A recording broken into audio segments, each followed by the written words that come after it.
आज आप लोग को ना जो 2021 में प्रथम एग्जाम होने वाला है बोर्ड के, आज उसके लिए हम वीवीआई जो सवाल है जो एग्जाम में आने वाला है हम बताने जा रहे हैं।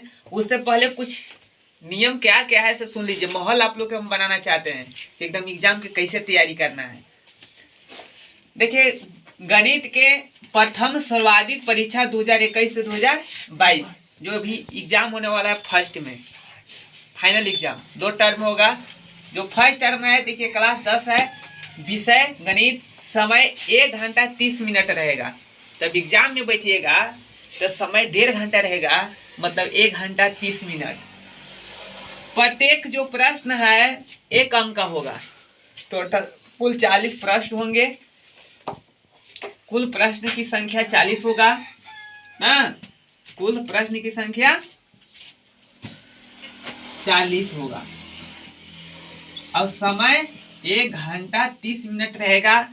प्रत्येक प्रश्न के लिए 4 विकल्प होंगे, ए बी सी डी या 1 2 3 4 करके ना 4 होंगे और उसमें से एक सही होगा। आप लोग का सही पर टिक मारना है। तो आप लोग के है पूरा सोल्व कर करके ही टिक कीजिएगा ना, और जो सही याद होगा कन्फर्म उसको टिक मार दीजिएगा। देखिए, गलत उत्तर पर अंक नहीं काटे जाएंगे। मतलब क्या हुआ है कि यदि गलती भी आप बना दीजिए तो उसका अंक आपको नंबर में नहीं जुटेगा, लेकिन उसमें ये भी है कि आपको नंबर में से सही अंक में से नहीं काटे जाएंगे। तो आप लोग के बता दें कि आज हम आप लोग के एग्जाम की तैयारी कराने वाले हैं। आप लोग मेरा चैनल को सब्सक्राइब नहीं किए होंगे तो सब्सक्राइब कर लीजिए। आप बेल आइकन पर जाकर ऑल पर क्लिक कर दीजिएगा, घंटी पर, ताकि आप लोग जितना हम वीडियो चलाएंगे ना आप लोग तो मिलता रहे, इसलिए सब्सक्राइब करना है। आप लोग सब्सक्राइब नहीं कीजिएगा वीडियो नहीं मिलेगा, लिंक नहीं जाएगा। इसलिए आप लोग जरूर देखिए, तो आप लोग एकदम गारंटी के साथ समझ में आएगा। नहीं समझ में आएगा तो बल्कि आप अनसब्सक्राइब कर दीजिएगा, लेकिन पहले सब्सक्राइब कर लीजिए। Thank you, all the best. अब देखिए, हम लोग एक गेस है ना, और जो कि एग्जाम में के लिए बहुत बढ़िया इसमें क्वेश्चन भी दिया है, ठीक। उसका नाम का है जी प्रारूप। क्या नाम है? प्रारूप। और यह जो प्रारूप है इसी से हम आप लोग के वीवीआई देखिए पूरा एकदम बताने जा रहे हैं, और एग्जाम में इसी से आएगा प्रश्न ना, बहुत इम्पोर्टेंट है। अब हम बताने जा रहे हैं सेट 1। सेट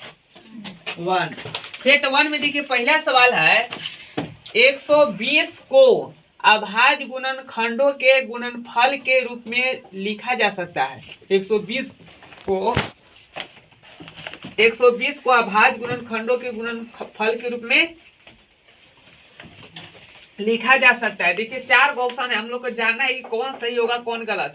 कुछ ऑप्शन तो है या हम लोग का देख के पता चल जाएगा कि कौन सही और कौन गलत। देखिए 120 है ना, इसको हम लोग गुना करके देखेंगे, कौन के गुना करेंगे तो 120 आएगा। तो देखिए 5 3 15, 15 दूना 30, 30 दूना 60, 60 दूना 120, ठीक है। ये 120 आ जा रहा है। अब इसको देखेंगे, 5 3 15, 15 3 45, 45 दूना 90, 90 दूना 180, 120 आ गया ना, यही आपका सही हो गया। अब अभाज्य गुणनफल इसी रूप में होता है। हम लोग गुणनखंड ऐसे करते हैं। देखिए 120 है, 2 से 60 बार में, फिर 2 से 30 बार में, फिर 2 से 15 बार में, फिर 3 से 5 बार में। देखिए 2 गुने 2 गुने 2 गुने 3 गुने 5 जो होगा ना वही विकल्प सही है। ये भी हो सकता है कि 2 के पावर 3 गुने 3 गुने 5, ऐसे भी कहीं हो सकता है विकल्प, लेकिन यही आपका सही है। दूसरा देखिए 306 तथा 657 का महत्तम समावर्तक 9 है। मतलब हम लोग हल अब कर रहे हैं दूसरा के देखिए इसमें 2 संख्या दिया है। पहला संख्या दिया है 306, दूसरा दिया है 657, और महत्तम समावर्तक मतलब इसको इंग्लिश में लिखते हैं HCF बराबर दिया है 9 ना। तो कह रहा है कि इतना के एलसीएम ज्ञात कीजिए। तो एलसीएम बराबर फार्मूला होता है 2 संख्याओं का गुणनफल, मतलब दोनों का गुना कर दीजिए। 306 और 657, अब बाटा में लिख दीजिए 9। यदि यहाँ एलसीएम रहता, एचसीएफ ज्ञात करना रहता तो यहाँ एलसीएम रहता तो एलसीएम वाला नीचे आता। एचसीएफ ज्ञात करना है, एलसीएम ज्ञात करना है तो एचसीएफ वाला नीचे आएगा। ये ट्रिक सीखिएगा। या कोई कहेगा सर इसका फार्मूला तो इसे बना सकते हो, ए गुने बी बटा एचसीएफ। ए मतलब पहली संख्या, बी मतलब 2 संख्या दिया है। तो दो संख्या दिया है 306 और 657। अब बाटा में लिखेंगे 9, इसको काट दीजिए, काटिएगा तो आएगा 963। यहाँ बचा 2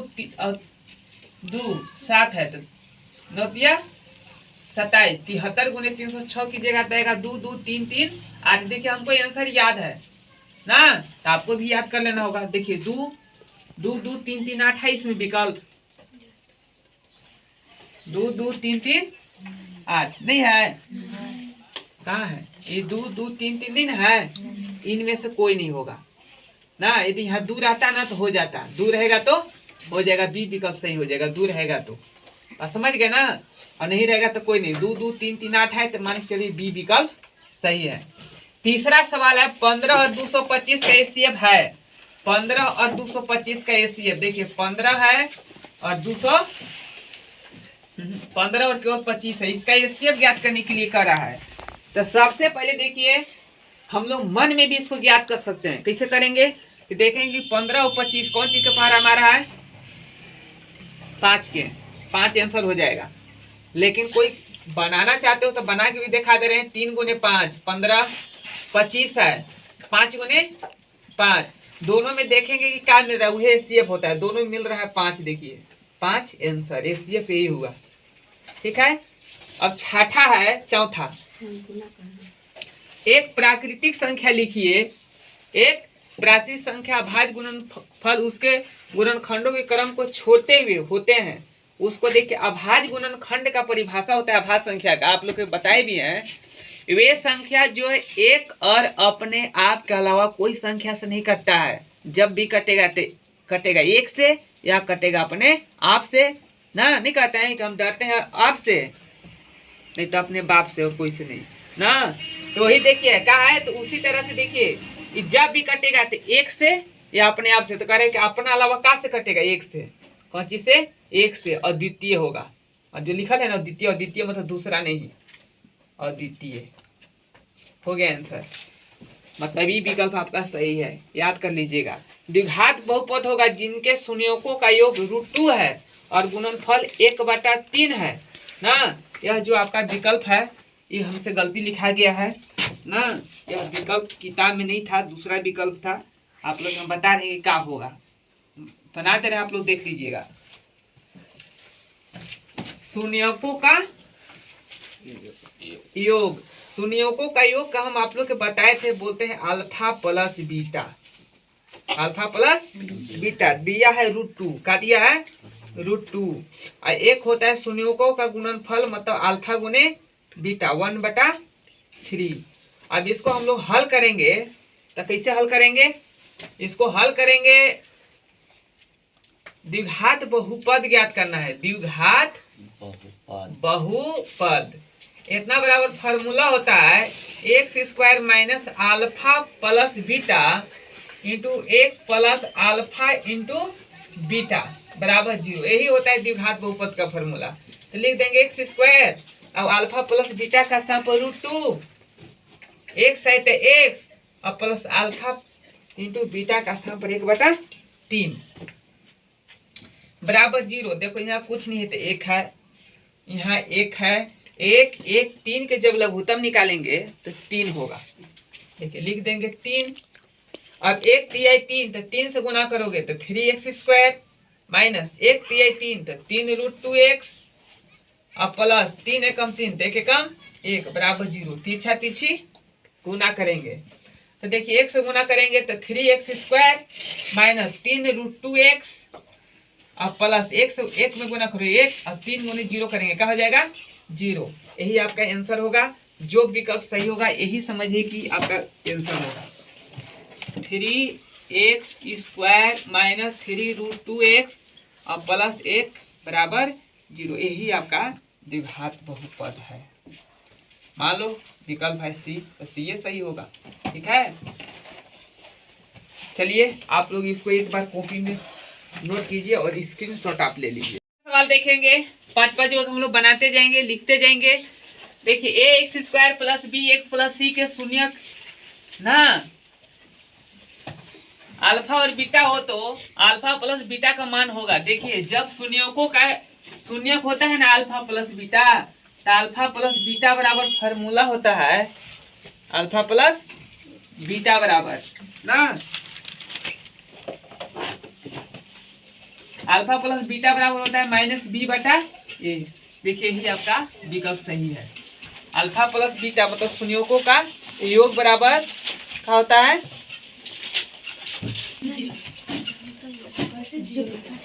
ठीक है। हम लोग शांतवा देखेंगे। किसी बहुपद px के लिए ग्राफ आकृति में दिया गया है, बहुपद के संयोगों की संख्या क्या होगी। हम लोग देखेंगे px का मान बोला है कि px बराबर कितना मान होगा ना, इस पर एको बार नहीं ना कटल है, एको बार नहीं काटता है, उसका मान होता है जीरो। क्या होता है जीरो।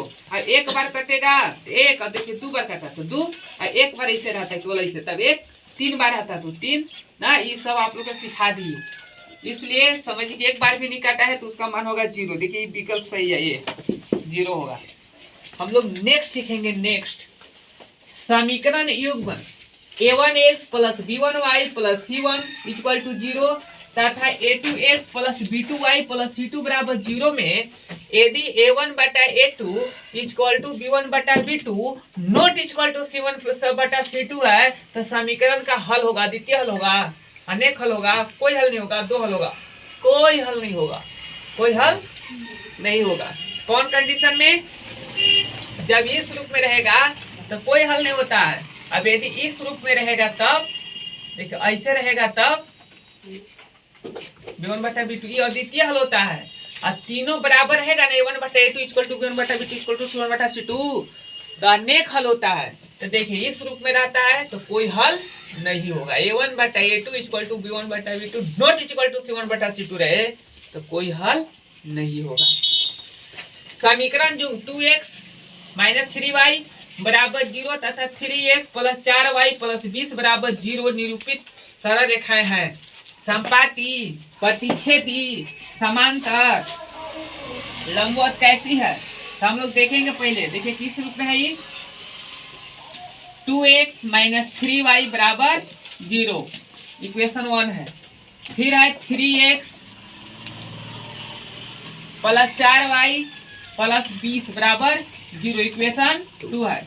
देखिए इसमें a1 बटा a2 मतलब a1 बटा a2 मतलब हो गया 2 बटा 3, 2 बटा 3, यहाँ रहता है b1 b2, b1 बटा b2 बराबर हो गया माइनस 3 बटा 4, और c1 बटा c2 बराबर हो गया, c1 कुछ नहीं है कर मतलब जीरो, और बाटा में c2 20। अब देखेंगे ई और ई बराबर नहीं है तो हो गया a1 बटा a2 not equal to b1 बटा b2।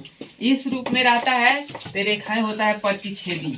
क्या होता है, प्रतिच्छेदी। बी विकल्प सही होगा। सी के युग्म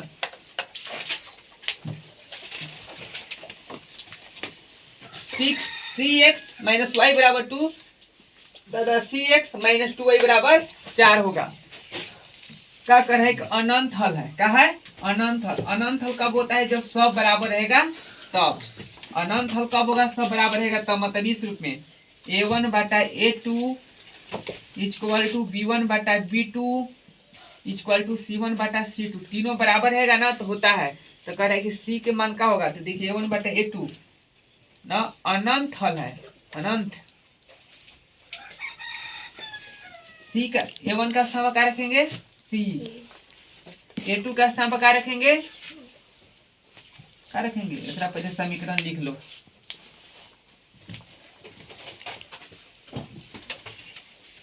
यहाँ बना देते हैं 10वां सवाल। 10वां सवाल जो है सोल्व कर देते हैं, कौन विकल्प सही होगा।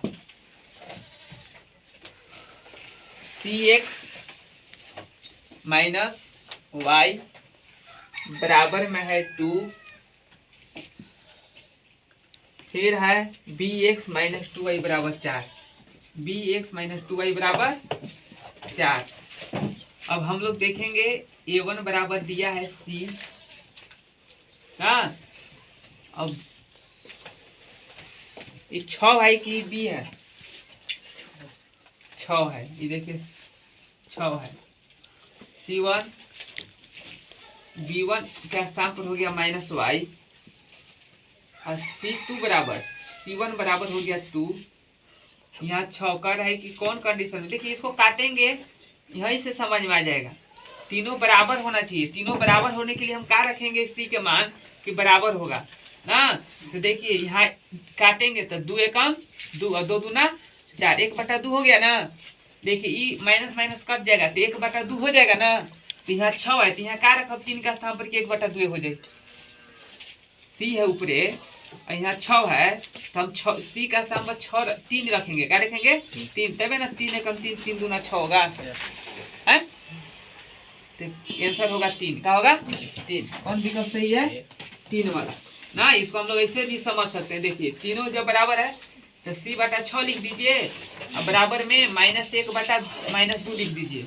माइनस माइनस कट गया और देखिए पीछा पीछे गुना कर दीजिए, c गुने 2 तो 2c और 6 एकम 6 और c बराबर तो 6/2। ऐसे भी हम लोग समझ सकते हैं। 3 है ना, तो 3 विकल्प सही हो गया। इसको स्क्रीनशॉट ले लो। 11वां सवाल है कि समीकरण जो 2x - 5 नहीं 2x - y बराबर 5 और 3x + 2y बराबर 4 का हल क्या है। 4 ऑप्शन है, पहले हम लोग हल करेंगे। देखो वह है कि समीकरण जो जिसका कोई हल नहीं होता है क्या कहलाता है, तो ऐसे हम लोग जान जाएंगे जी। जो ऐसे जानने लायक है ना उसको कोई हल नहीं होता है, इसका मतलब देखिए इस रूप में रहता है a1/a2 = b1/b2 और नॉट इक्वल टू c1/c2। ये होता है असंगत। क्या होता है असंगत। इनमें से कोई हल नहीं है, असंगत होगा। और देखिए समीकरण जो x + y बराबर 9 x - y बराबर 1 का हल है। देखो ई और ई एक ही जैसा सवाल है ना, सेम टू सेम।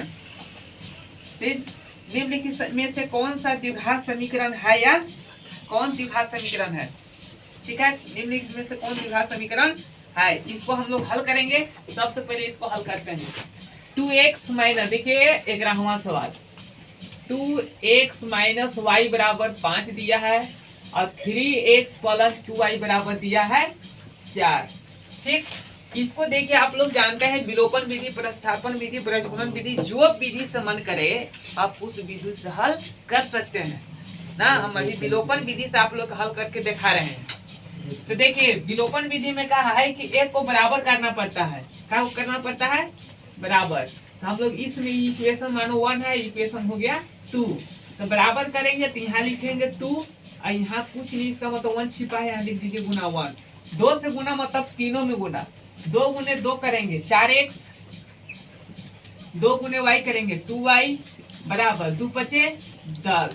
1 से गुना करेंगे जेव का त्यों, 4 एकम 4, सब में 1 से गुना करिएगा तो जो करते हो जाएगा।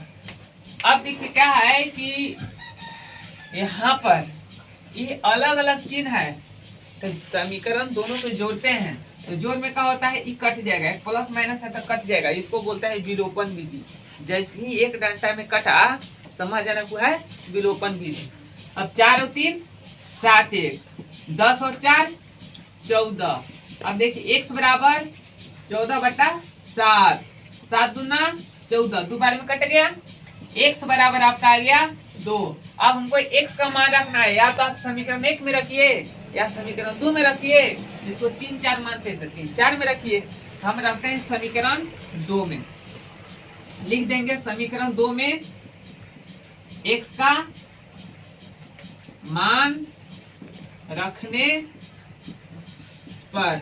अब देखिए हम लोग रखेंगे समीकरण 2 में मान है 3x + 2y बराबर 4।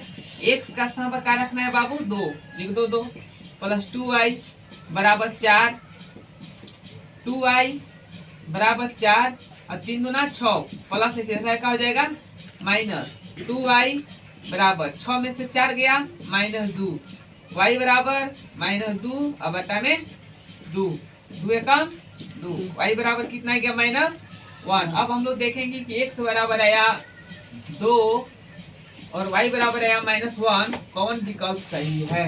2 और -1, 2 और -1, देखिए बी विकल्प सही है ना। इसमें ना पहला है ये है ना सवाल 2 - 1, ये विकल्प सही है। अब हम लोग ये असंगत वाला जान गए। अब इस हम लोग हल करेंगे 13वां सवाल। यदि समीकरण युग x प्लस वाई बराबर दिया है 9, एकदम सेम टू सेम यही नियम देखिए दिया है x प्लस वाई बराबर 9 और x माइनस वाई बराबर 1, ये भी दिया है। अब देखिए 1 है और 2 है। अब हम लोग देखेंगे क्या है कि दोनों जो है समीकरण में इस बराबर है तो बराबर करने की कोई जरूरत नहीं है क्योंकि ऑलरेडी बराबर है। तो क्या करेंगे ई और ई कट जाएगा और x प्लस एक्स हो जाएगा 2x और बराबर 9 और 1 10। अब x बराबर 10 बटा का हो जाएगा 2 और 2 बचे 10, x बराबर कितना आया 5। अब हम लोग समीकरण 1 में या 2 में x का मान रखेंगे तो हम लोग रखेंगे 1 में, तो लिख रहे हैं समीकरण 1 में x का मान रखने पर समीकरण 1 का x प्लस वाई बराबर 9 है। देखिए x प्लस वाई बराबर 9 है। अब हम x का स्थान पर क्या रखेंगे बाबू 5, क्योंकि 5 आ गया है तो 5 प्लस वाई बराबर 9। अब देखिए y बराबर 9 प्लस है तो क्या हो जाएगा बाबू माइनस, और y बराबर 9 में से 5 गया 4, इसलिए x बराबर आ गया 5, y बराबर आ गया 4। पहले देखिए 5 और 4 होगा अपने 5 और 4, देखिए सी विकल्प सही है, ठीक ना। अब कह रहे कि इनमें से कोई नहीं, ये नहीं होगा, यही होगा सी।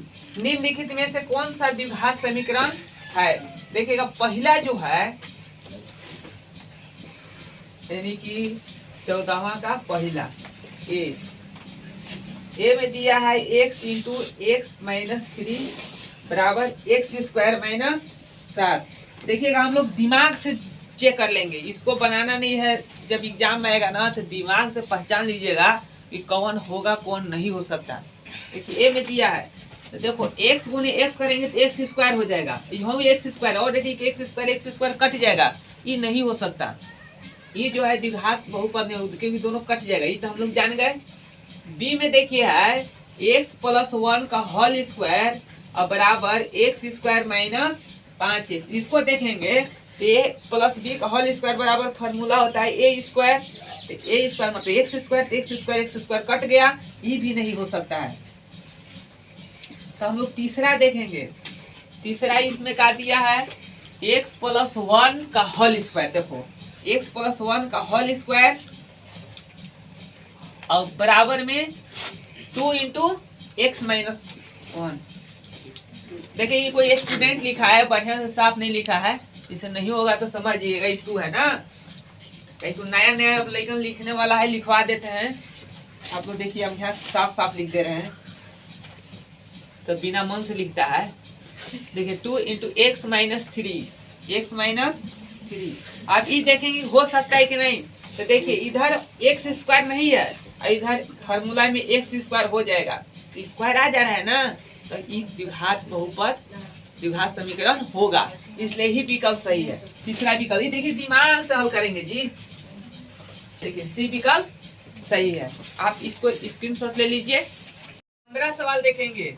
सवाल है यदि विकित्ता डी ना लेस देन 0 हो तो मूल होंगे वास्तविक और हीन, वास्तविक और समान, वास्तविक नहीं, इनमें से कोई नहीं। आप लोग को बता दें कि जब भी ऐसे होगा ना डी अधिक रहता है ना, जब हम लोग D square B square minus 4ac लिखते हैं और एक से जो हम लोग का 0 से जब ये अधिक आ जाता है आंसर 0 से अधिक, तो हम लोग लिखते हैं डी ना लेस देन 0, मतलब डी है ना इसमें क्या होगा अधिक हो गया, तो डी अधिक होगा तो कह रहे कि का मूल होंगे, करे वास्तविक और भिन्न, रियल में वास्तविक और भिन्न, वास्तविक और समान, वास्तविक नहीं वास्तविक और भिन्न होंगे, मतलब वास्तविक भी होगा और जो दो आंसर आएगा वो अलग अलग आएगा।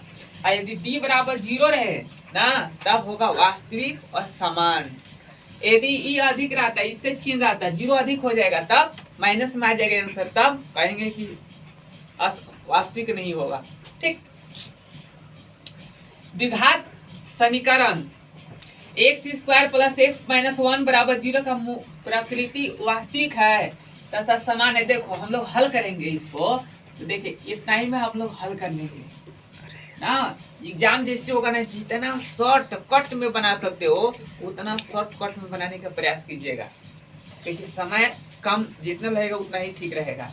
तो देखिए फार्मूला एक्स में ए बराबर आपका दे दिया 1, बी बराबर भी है 1 और सी बराबर है -1 ना। तो डी बराबर फार्मूला होता है, यही कह रहा है कि क्या होगा, बोलो तो ज्ञात करना है। डी बराबर होता है 4AC 4AC। तब हम लोग हल करेंगे। देखिए बी के स्थान पर क्या लिखेंगे, 1 के स्क्वायर -4 गुने ए के स्थान पर 1 और सी का स्थान पर -1 माइनस गुने माइनस करेंगे प्लस 4 एकम 4 4 और 1 5। मतलब देखिए डी आया ना तो 0 से अधिक है, इससे पता चलता है कि वास्तविक तथा असमान होगा। 5 आ गया, आंसर आएगा ना x का मान यदि हम लोग हल करते तो 2 आता। अब देखिए 17वां सवाल है, X square plus B X plus C बराबर 0 का दो भिन्न वास्तविक होंगे। कब वास्तविक होंगे, जब डी बराबर 0 होगा तब। दिमाग में तो हमेशा सेट हो जाना चाहिए ना। तो कह रहे कि डी बराबर 0 मतलब डी डी बराबर तब होगा ना, क्या होगा, तब वास्तविक मूल होंगे। देखिए कह रहा है X square plus B X plus C बराबर 0 के दो भिन्न होंगे, वास्तविक मूल होंगे और दो भिन्न होंगे। कब भिन्न होंगे, जब d ग्रेटर देन 0 रहेगा, मतलब e बड़ा रहेगा d तब। तो देखिए इसमें देखेंगे कौन है, तो d का सम लिख सकते हैं b स्क्वायर माइनस 4ac। इस कंडीशन में ही भिन्न हो और वास्तविक और भिन्न होंगे। क्या करेंगे, दो भिन्न वास्तविक होंगे। कौन में होंगे, देखो ई आंसर है नहीं, यही विकल्प आपका सही है। और आंसर अलग अलग दिएगा, भिन्न दिएगा और वास्तविक भी होगा। 17वां है कि यदि द्विघात समीकरण x square minus x plus 3 बराबर 0 हो तो विकित्तर क्या होगा। विकित्तर मतलब होता है डी, डी बराबर क्या होगा। तो देखिए हम लोग छाटेंगे, ए बराबर हो गया 1, बी बराबर हो गया -1 और सी बराबर हो गया 3। डी बराबर होता है B square minus 4ac। B का स्थान पर -1 का स्क्वायर -4 गुने ए का स्थान पर 1 और सी का स्थान पर 3। अब देखिए -1 का स्क्वायर 1 -4 की 12 में से 1 जाएगा तो -11, मतलब ये डी से आ गया छोटा ना। तो कह रहा है कि डी 0 से आ गया डी छोटा। तो हम लोग देखेंगे द्विघात समीकरण इतना है, विकित्तर क्या होगा। एक्स स्क्वायर -1 प्लस 3 ए बराबर 1 बी बराबर -1 सी बराबर 3। अब देखिए बी स्क्वायर तो -1 की स्क्वायर 1 -11 आया, कितना आया -11। ये जो है आपका इसमें से ऑप्शन में गलत है ना, तो ऑप्शन गलत है। और -1 में आ रहा है आंसर। देखिए एक्स स्क्वायर है -1 है प्लस 3 है बराबर 0 है ना। यहाँ प्लस होता तो होता, लेकिन ए बराबर हो गया 1, बी बराबर हो गया -1 और सी बराबर हो गया 3। डी बराबर होता है B square minus 4ac। B का स्थान पर -1 का स्क्वायर -4 गुने ए 1 और गुने सी 3 1 -4 12 -11 है ना। कितना यह -11, देखिए -11 होगा। ये आपका आंसर हो गया, जो कि इसका आगे हल नहीं होगा कि ना, ये अवास्तविक होगा। क्या होगा, अवास्तविक, मतलब इसका कोई आगे हल नहीं होता। यही आपका आंसर सही है। अब देखिए 15वां सवाल है, 20वां कौन 19वां। यदि द्विघात समीकरण, यदि 19वां सवाल है, यदि द्विघात समीकरण एक्स स्क्वायर -4x प्लस के बराबर 0 का मूल समान हो तो के का मान ज्ञात कीजिए। मतलब इससे पता चल गया कि जो आपका b बराबर है वो आता है रहता है 0, तब समान होता है। जब समान बोल दिया, मूलों का मान समान हो, वास्तविक हो, तो हम लोग समझ जाएंगे कि d बराबर का होगा 0 और डी बराबर फार्मूला होता है बी स्क्वायर माइनस 4ac। अब बराबर लिखेंगे 0, डी का स्थान पर लिखे बी स्क्वायर माइनस 4ac। अब बी का स्थान पर क्या लिखेंगे तो देखिए यहाँ बी रहता है -4 की स्क्वायर माइनस 4 गुने ए का स्थान पर कुछ नहीं, इसका मतलब 1 है। और सी का स्थान पर क्या है के है बराबर 0। 4 चौके 16 माइनस 4 एकम 4 प्लस के बराबर 0। 16 में से 4 गया 12 प्लस के बराबर 0 और के बराबर प्लस है इधर आके हो जाएगा माइनस, यही आपका हो गया आंसर। इसमें देखें कि -12 है कौन चीज 19वां के -12 है आंसर। यदि द्विघात समीकरण इतना का मूल समान हो तो के का मान होगा ना x² माइनस 4x प्लस के इक्वल टू 0। देखिए ए बराबर आपका हो गया 1, बी बराबर -4 और सी बराबर के। बी बराबर 0, बी स्क्वायर माइनस 4ac बराबर 0। बी का स्थान पर हो गया -4 की स्क्वायर माइनस 4 गुने ए का स्थान पर लिखेंगे 1 अब गुने के का स्थान के हो ही जाएगा सी का स्थान पर बराबर 0। 4 चौके 16 4 के कितना होगा 4 गुने के 4 प्लस के नहीं होगा, यहाँ होगा 4 के। हाँ देखिए क्या होगा 4 चौके 16 माइनस 4 के बराबर 0। -4 के बराबर ही प्लस है इधर आके माइनस हो जाएगा, माइनस माइनस कट गया। के बराबर 16/4 4 चुके 16 4 है। कौन विकल्प सही है के बराबर 4 कौन विकल्प के लिए सही है ए विकल्प सही है।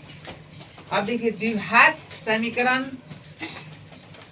दिया है 20वां सवाल। देखिए 20वां द्विघात समीकरण दिया है x² माइनस 5x प्लस 6 बराबर 0 के मूल होगा, मतलब इसका दो हल जो है ना उसको कितना होगा ना, दो का आंसर आता है। तो हम लोग जानते हैं कि द्विघात समीकरण मूल होगा, ये तो पक्का है कि मूल होगा। आप लोग इसको दो नियम से यहाँ बना सकते हैं। a बराबर 1 लिखेंगे, b बराबर -5 और c बराबर 6। b बराबर फार्मूला होता है b² माइनस 4ac। b का स्थान पर -5 का स्क्वायर माइनस 4 गुने a का स्थान पर 1 और c का स्थान पर 6 और बटा में कुछ नहीं, 5 25 और माइनस 6 चुके 24 और 25 में से 24 गया 1 और ये है कि d ग्रेटर देन 0, 0 से अधिक हो गया अतः अस्तित्व में है ना। आगे हल इसका होगा, हम लोग को ऑप्शन देखना है कौन सही है, आगे हल होगा। तो क्या होगा x बराबर फार्मूला होता है -b प्लस माइनस √t/2a। अब देखिए माइनस लगा दिए, b का स्थान पर क्या लिखेंगे -5 प्लस माइनस d का स्थान पर क्या लिखोगे 1 बटा में 2 गुने a का स्थान पर 1 बराबर माइनस गुने माइनस करेंगे क्या हो जाएगा +5 प्लस माइनस 1 का वर्गमूल 1/2। एक बार का आता है हमको ले लीजिए प्लस, एक बार माइनस। देखिए 5 और 1 6 बटा में 2 और 5 में से 1 गया 4 और बटा में 2, 1 आया 2 और 1 आया 3। देखेंगे 3 2 या 2 3 हो 3 2 या 2 3 है 2 3। देखिए बी विकल्प सही है। आपको इसको स्क्रीनशॉट ले लीजिए। देखिए हम लोग 28वां सवाल सीखेंगे। त्रिभुज ए बी सी तथा त्रिभुज पी क्यू आर के लिए कौन सा कथन सही है, कौन सा कथन सही है। देखिए ए बी सी और पी क्यू आर है, तो देखिए कोण ए बराबर कोण बी, पी कोण बी, बी बराबर कोण क्यू और कोण सी बराबर कोण आर। तीनों यदि बराबर आता है कोण तो वे त्रिभुज समरूप होते हैं ना। इस समरूप होते हैं, समरूपता के कसौटी का नाम है एंगल। एंगल मतलब हो गया तीनों कोण ना। लेकिन इसमें त्रिभुज देखिए ए बी सी और समरूप त्रिभुज पी क्यू आर रहेगा ना, वही सही है। तो इसमें से स्विच करें कहाँ तो त्रिभुज ABC समरूप त्रिभुज PQR इस सही है। देखिए यदि दो समरूप त्रिभुजों का संगत भुजा का अनुपात 4:9 हो तो उनके क्षेत्रफल का अनुपात क्या होता है 6.6। आपको पेपर में हम बता रहे थे, उसमें दिखवाए थे कि यदि किसी दो समरूप त्रिभुजों के क्षेत्रफलों का अनुपात इनकी संगत भुजाओं के वर्गों के अनुपात के बराबर होता है तो क्या होगा, देखिए 2 का अनुपात दिया है, इस पर वर्ग चढ़ा दीजिए, लिख देंगे 4/9 का स्क्वायर ही होगा। कितना होगा 4 चूंकि 16 और 9 81, मतलब 16:81 ही सही होगा। देखिए एक समबाहु त्रिभुज के भुजा 2a है, उनके शीर्ष लंब की लंबाई क्या होगी √3a, √3/2 a/2 3a ना। देखिए हमको याद है ये रूट में नहीं होगा, ये बाहर होगा। हमको याद है कि देखिए ये होता है, बात समझ गए, लेकिन आपको याद नहीं होगा तो बनाइएगा ना, तो कैसे बनाइएगा देख लीजिए। एक समबाहु त्रिभुज है, समबाहु त्रिभुज जिसका तीनों भुजा बराबर है। मान लीजिए ए हो गया, ई बी हो गया, ई सी हो गया, ये 2a आई भी 2a। शीर्ष लंब मतलब शीर्ष से डाला गया लंब, उसको बोलते हैं शीर्ष लंब, यही ज्ञात करना है। टी 2a है ये देखो मान चलो बीच बी डाल दिए, टी हो गया ए, आई बी हो गया ए, तभी ना 2a हुआ। तो हमको ज्ञात करना है एडी, क्या ज्ञात करना है एडी। एडी मतलब हो गया लंब, वही शीर्ष लंब। लंब बराबर होता है कर्ण स्क्वायर माइनस आधार स्क्वायर। कर्ण का स्थान पर लिखेंगे 2a तो हो जाएगा 2a की स्क्वायर माइनस आधार a का स्क्वायर। अब देखिए 2 दूना 4a square minus a square. अब 4 में से एक खत्म तो बची 3a स्क्वायर। अब √3 है तो इसका वर्गमूल नहीं निकलेगा, तो रहेगा अंदर में, स्क्वायर है ये हो जाएगा वर्ग। यही आपका हो गया आंसर। ठीक है, अब हम लोग सीखेंगे, आओ लेट से नहीं आना है ट्यूशन पढ़ने। तो त्रिभुज AB बराबर 6√3, AC बराबर 12 सेंटीमीटर तथा BC बराबर 6 सेंटीमीटर है ना। तो कह रहा है कोण B का मान क्या होगा। देखो ये ऐसा आएगा, चारों देखो कि कोण एकदम है ना, तो देखो कि जो 90 होगा वही सही होगा। एग्जाम याद रखिएगा कि 90 होगा ना। ये कोई कहे कैसे होगा, मैं बता रहा हूँ कैसे होगा।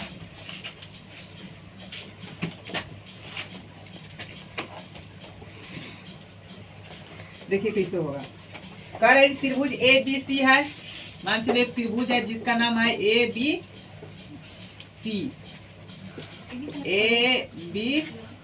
हो गया, ABC हो गया। अब कह रहे कि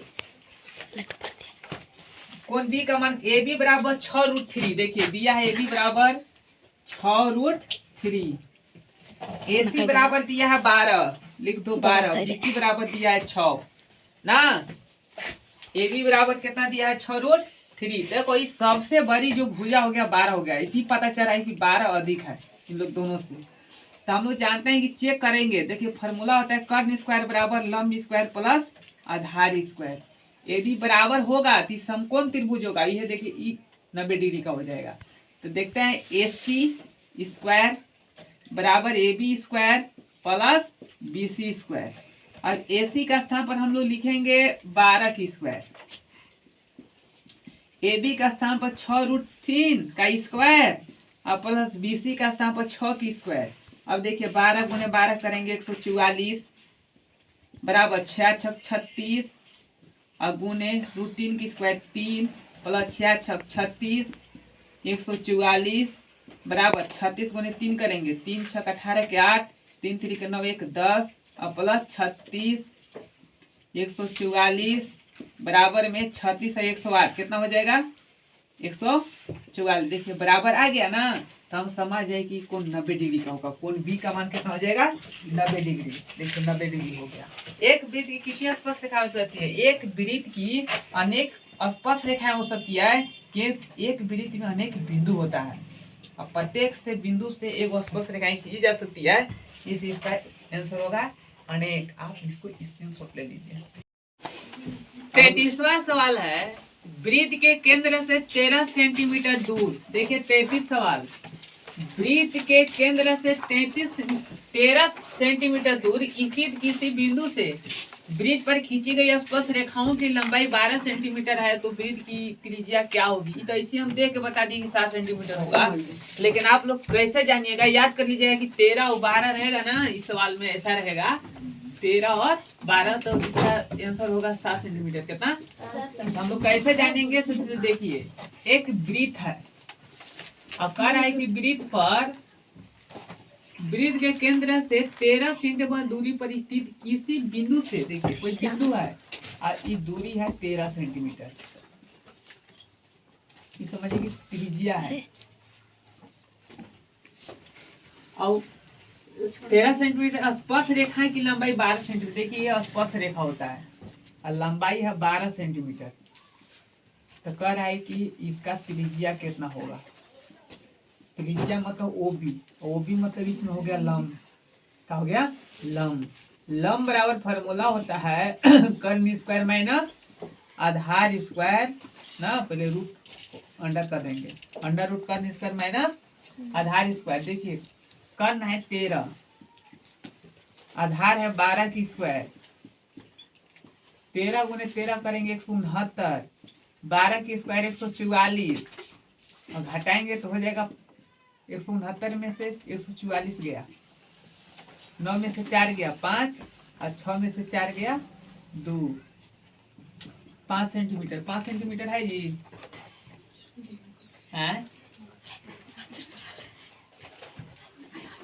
नहीं है ना, 5 सेंटीमीटर नहीं है, ऑप्शन में होगा 3 सेंटीमीटर गलती लिख दिया होगा, चेक करो है सही है सर, यही है, इसका मतलब इस गलती है सब। तो कर्ण का स्तंभ 13 की स्क्वायर 169 और 12 की स्क्वायर 144 ना, ये ऑप्शन गलती है, इसका हम लोग सही बनाएंगे। सही ऑप्शन इसको 3 है, इसको स्तंभ कर देते हैं 5, और यही विकल्प सही है, 5 होगा आंसर।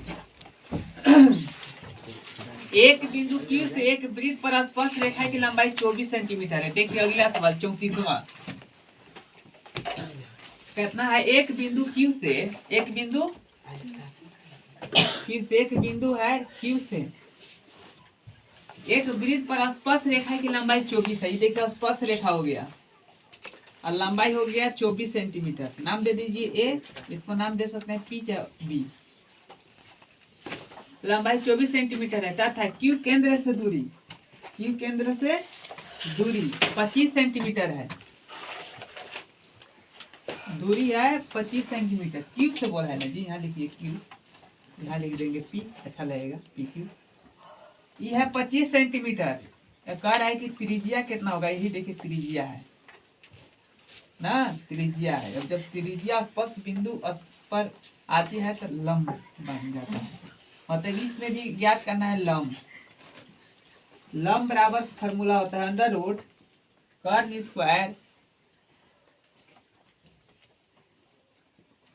स्क्वायर माइनस आधार स्क्वायर। कर्ण पर स्थान पर लिखेंगे 25 की स्क्वायर माइनस आधार का स्थान पर 24 की स्क्वायर, 25 गुने 25 करेंगे 625, कितना 625, और 24 गुने 24 576, और घटाएंगे तो होगा 49, और 49 का वर्गमूल होता है 7। ये में देखेंगे 7 है, ये विकल्प इसका सही है। दो सकेंद्रीय वृत्त की त्रिज्या 3 सेंटीमीटर तथा 5 सेंटीमीटर है तो बड़े वृत्त की जीवा की लंबाई क्या होगी जो छोटे वृत्त को स्पर्श करती है ना। देखिए ये आंसर होगा 8 सेंटीमीटर, तुम कंफर्म है। तो कैसे होगा, ये मान चलो पूरा 33 से 34, आपकी हम लोग याद करेंगे वो रहेगा 35। देखिए सकेंद्रीय वृत्त किसको बोलेंगे, एक ही केंद्र पर दो वृत्त, इसका त्रिज्या दिया है 3 सेंटीमीटर, पाई मान के चलो हो गया 3 सेंटीमीटर, और इसका त्रिज्या दिया है 5 सेंटीमीटर। तो कह रहे हैं कि इसका जीवा की लंबाई जो एकरा से होकर ऐसे जा रहा है, स्पर्श करते हुए जा रहा है, तो देखो ये हो गया आपका लंब, लिख दिया, अच्छा लगे, ये मान चले हो गया लंब, आई हो गया कर्ण, देखिए त्रिभुज AOP बन गया, ये हो गया लंब, आई हो गया कर्ण, हमको आधार मालूम नहीं है, और इसका नियम होता है कि स्पर्श रेखाओं की लंबाइयाँ ना आपस में बराबर होती है। मतलब हो जाएगा यहाँ से यहाँ की दूरी, यहाँ से यहाँ की दूरी से बराबर, माने AP बराबर BP हो जाएगा। AP बराबर BP, तो हमको AB ज्ञात करना है। अब देखिए 5 ही है 3, कितना होगा 4 होगा। हाँ, क्योंकि 5 25 और 25 में से 9 खरा 16 और 16 के वर्गमूल हुआ 4, ये हुआ 4, तो भी होगा 4। तो कैसे होगा? तो सबसे पहले हम लोग ज्ञात करें AB बराबर व्हाट करना है। हम लोग पहले आधार ज्ञात करेंगे। आधार बराबर फार्मूला होता है अंडर रूट कर्ण स्क्वायर माइनस लंब स्क्वायर। कर्ण है 5 की स्क्वायर माइनस 3 की स्क्वायर, 5 25 और 3 3 9, 25 में से 9 गया 16 और 16 के वर्गमूल 4, तो आया 4 ना। तो भी बराबर हम लिख सकते हैं, हमको आया है आधार, आधार माने AP बराबर BP, दोनों बराबर है, तो 4 सेंटीमीटर आया। तो AB कितना होगा? AB होगा AB बराबर AP प्लस BP बराबर 4 प्लस 4 बराबर 8 सेंटीमीटर। अब कह रहा है अगला सवाल 36वां कि थीटा केंद्रीय कोण और 8 त्रिज्या वाले त्रिज्या खंड का क्षेत्रफल क्या होगा? क्षेत्रफल है तो देखिए त्रिज्या खंड का क्षेत्रफल होता है पाई r स्क्वायर थीटा बटा 360 डिग्री। यही आपका सही हो गया ना। आपको पूरा एकदम पहला जो सेट है आप लोग हम 400 क्वेश्चन बता दिए। अब आप लोग देखिए इसी का जो जो अध्याय से हम पढ़ाए, जो जो अध्याय से सवाल इसमें आया है, वही अध्याय से आपकी फर्स्ट टर्म में जो 10 क्लास एग्जाम होगा उसको आएगा। और आप लोग मेरा जो चैनल है इसको सब्सक्राइब कीजिए, लाइक कीजिए, शेयर कीजिए, कमेंट कीजिए। और अब आप लोग के हम 12वां से VVI हम बताएंगे, ठीक है। इसके लिए थैंक यू। आप लोग स्क्रीनशॉट ले लो। इस सवाल है वृत्त की सबसे बड़ी जीवा को क्या कहते हैं? तो व्यास कहते हैं ना। वृत्त के सबसे बड़ी जीवा को क्या कहते हैं? व्यास, जो केंद्र से होकर जाता है ना। व्यास पर क्लिक कर दीजिए, काउंट कर दीजिए। त्रिज्या वाले वृत्त के उस चाप की लंबाई क्या होगी जो केंद्र पर थीटा कोण? देखिए चाप की लंबाई बराबर होता है 2 पाई r थीटा बटा 360 डिग्री। 360 डिग्री। 6 सेंटीमीटर वाले त्रिज्या वाले, देखिए कह रहा है कि r बराबर दिया है 6 सेंटीमीटर। त्रिज्या खंड का क्षेत्रफल क्या होगा जो केंद्र पर 60 डिग्री, थीटा बराबर दे दिया 60 डिग्री। कितना? तो त्रिज्या खंड का क्षेत्रफल बराबर होता है थीटा बटा 360 गुने पाई r स्क्वायर। तो थीटा का स्थान 60 बटा 360 गुने पाई का मान 22 बटा 7, r का स्थान 6 है। स्क्वायर मतलब 6 गुने 6, 6 6 36 कट गया, 6 6 कट गया, 22 गुने 6 करेंगे 122 32 से, और बटा में 7 स्क्वायर है तो स्क्वायर क्षेत्रफल को स्क्वायर से डिनोट करेंगे। एक हो रहा मैदान में इतना ले तो चतुर्थांश का क्षेत्रफल देखिएगा ना, यानी कि आपका हो गया 39। कौन चीज?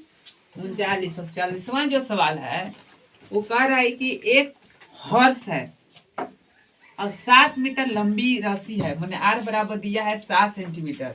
तो मान चले कि यहाँ बांध दिए खूंटा पर, एक रस्सी 7 यहाँ तक आ सकता है, इतना दूर में चल सकता है।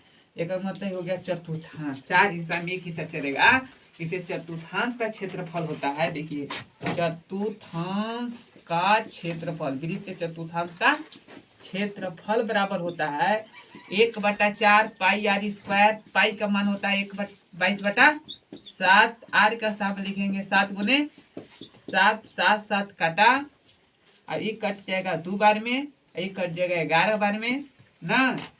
अब आपका हो गया 177 बटा 2,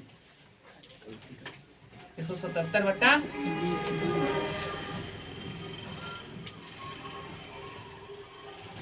घात 4 सकता है ना, 22 तक 32 से 1/4 गुने 22 बटा 7 गुने 8 का 7 गुने 7 7 कट गया, ये कटेगा 11 बार में, 2 दूना 4, 77 और बटा में 2, अब काटेंगे तो 38 दूना, ऐसा नहीं कि 3 तो 6 है 1 2 8 16 1.5 यानी कि 38.5 सेंटीमीटर। कहीं नहीं ऑप्शन, इस सब ऑप्शन गलती है, मतलब ऑप्शन गलती है, सवाल सही है। इसका ऑप्शन होगा आपका ऐसा नहीं कि 38.5 सेंटीमीटर स्क्वायर, यही आपका हो गया आंसर। ये सही आंसर होगा, सवाल सही है, ऑप्शन गलती है। ठीक है, आप लोग के 40 सवाल हम बता दिए। इसी तरह से एग्जाम में आएगा। ठीक है, यदि मेरा चैनल को सब्सक्राइब नहीं किए हैं तो इसी तरह का और वीडियो देखने के लिए, वीवीआई पढ़ने के लिए मेरा चैनल को सब्सक्राइब कीजिए, लाइक कीजिए, शेयर कीजिए, कमेंट कीजिए। Thank you, all the best. Screenshot ले लीजिए।